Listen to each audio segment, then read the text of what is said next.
how to change your Roblox billing address. So here's how it works. I'm going to show you two methods. For the first one, click on the gear icon in the top right and go into settings.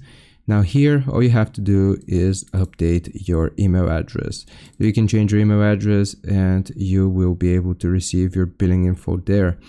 If it's not available for you because you have verified it like I have, you just want to type roblox.com/support and press enter. Now we will contact Roblox support here. Make sure you put your username, first name is optional, email address, and you want to confirm your email address here.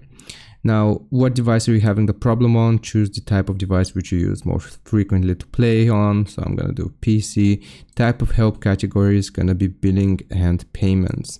And the help subcategory type here is going to be I have an issue with purchasing Robux. And right here, you will basically tell them I would like to update my billing address.